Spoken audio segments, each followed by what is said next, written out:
I'm not good enough to write film criticism, but I am a cinephile. I love film, I love movies. And like a lot of cinephiles, what I love most is finding a little jewel that no one seems to know about, but it's still a great movie. Today I want to talk about one of those movies. The movie in question is a film called Remittance. And it was originally filmed in 2015, and then it disappeared completely. And apparently there were some problems with the rights, distributorship, etc.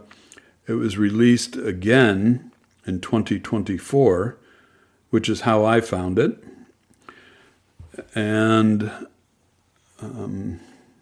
actually, when you look at the movie, it doesn't even look like 2015. It looks like it was filmed a couple of years at least before 2015, judging from the cars and the mobile phones in the movie. So I know they did it on a shoestring budget, so perhaps filming took, a few years as they got the money together here and there over those years. The studio that released it is Passion River Films. The directors were Patrick Daly and Joel Fendelman. And what Remittance is about, the title alludes to the amount of money sent home from an OFW. And for those of you that have never heard that term, it's an acronym for Overseas Foreign Worker. And this film deals with an OFW in the Philippines. There are millions of Filipino overseas workers, and they provide a substantial amount to the Philippine economy through the money they send home every month. And they work all over. They work all over Europe, in Asia, many of them in the Middle East, countries like Kuwait, etc. The subject of this film is she works as a housekeeper, a maid in Singapore. And the film follows her through her getting the job, getting acclimated to the job, what her life is like in Singapore, etc. Unfortunately, many OFWs don't have an easy time of it overseas. They're leaving everything they know and everyone they know, and they're sending money back to their families. And many times, as is displayed in this film, many times their families betray them in some way with that money. The Philippines, it's a poor country, and whatever the money is supposed to go to, often it does not go to. Many of the women that work as OFWs, they're single mothers. They send money home to whomever is raising their children, whether it's the child's grandmother or an aunt or whatever.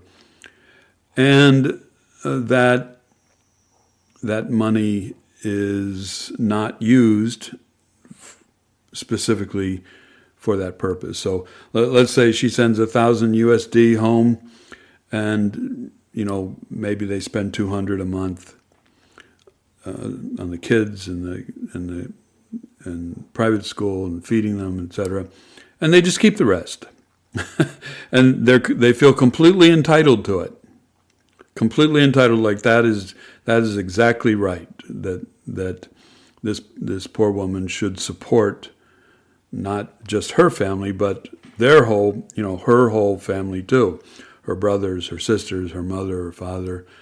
There's no shame or embarrassment whatsoever. They just keep it, and it's sad because these poor women, they'll work 5, 10, 20, 30 years and come home broke because every dollar they made, the family spent. They just drained them dry.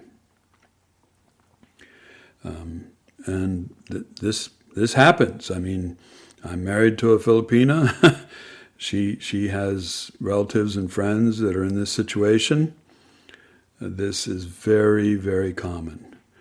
And even closer to home, the subject in this movie, the young woman, she's a domestic helper, a housekeeper in Singapore.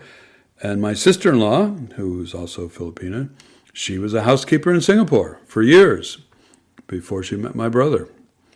So I have some familiarity with the situation of OFWs. Let's get back to the movies. This it's an hour and a half long.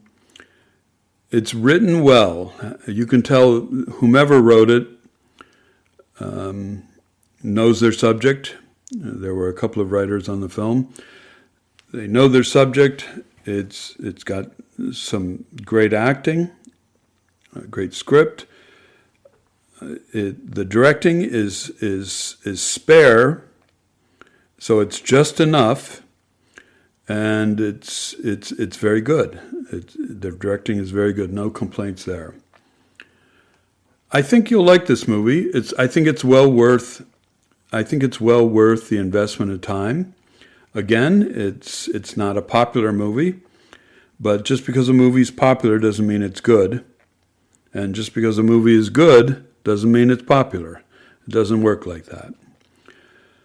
So take a look at it if you get a chance. It's for rent I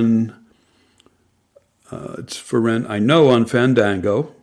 It's for rent also on Amazon Prime Video. I don't know about the other streaming services. I'm not sponsored by any of those that I mentioned, or any other ones either. Take a look at it. I think you'll enjoy it.